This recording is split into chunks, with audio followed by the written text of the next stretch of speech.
Séverine, une recherche, je pense que ça prend un petit peu de temps, voire même beaucoup.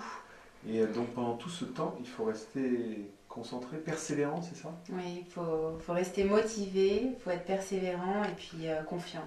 C'est vrai que c'est pas un long fleuve tranquille, il y a des passages un peu délicats, difficiles.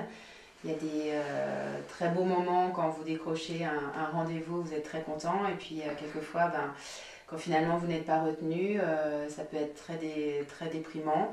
Vous avez le sentiment qu'il faut tout recommencer. Alors pour pas avoir ce sentiment-là, c'est important de mener ça un peu en mode projet. Vous avez un objectif et vous allez poser des étapes, des jalons. Qu'est-ce que vous devez faire dans le mois, qu'est-ce que vous devez faire dans la semaine, qu'est-ce que vous devez faire dans la journée, et de vous poser des objectifs. Et à chaque fin de journée, chaque fin de semaine, c'est de faire le point.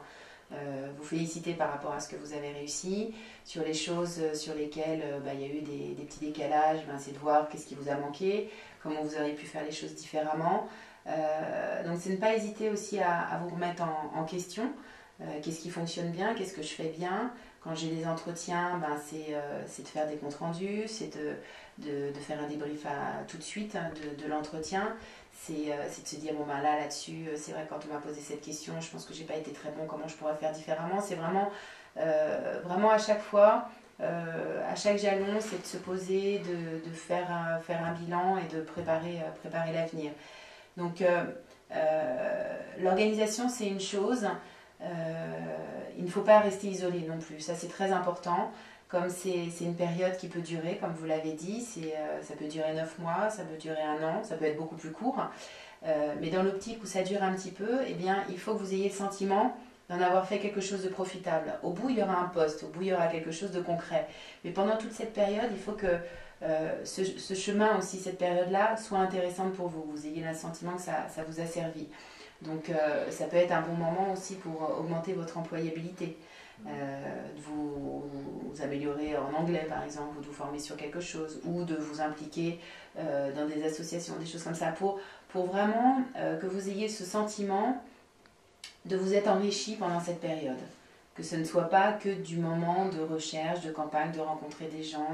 Il y a à un moment donné un sentiment quelquefois de tout ça pour ça, qu'est-ce qui va en sortir? Oui, il va en sortir quelque chose, mais c'est important de semer sans cesse. Et savoir pourquoi. Pourquoi est-ce que je vais voir cette personne-là? Qu'est-ce que j'en attends? Ce contact-là, il est pour aller où?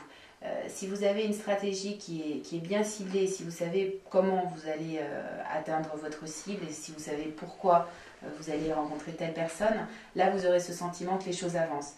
Si vous rencontrez une personne, vous passez un bon moment, mais vous ne vous étiez pas fixé d'objectif sur ce que vous vouliez de cette entrevue ou de ce que la personne pouvait vous apporter, effectivement là vous allez avoir un sentiment de ok, j'ai passé un bon moment, mais qu'est-ce que j'en retire, qu'est-ce que ça m'apporte, donc un sentiment finalement de temps perdu.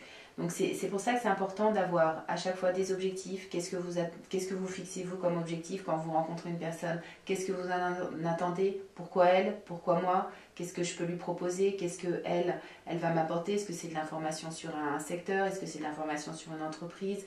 Est-ce que c'est des contacts que je vais pouvoir activer derrière? Donc il y a je dirais, ce travail de objectif par objectif, comment j'avance étape par étape. Puis après, il y a le travail de suivi. Les personnes que j'ai rencontrées, il faut les remercier, il faut les réactiver, il faut leur donner des nouvelles.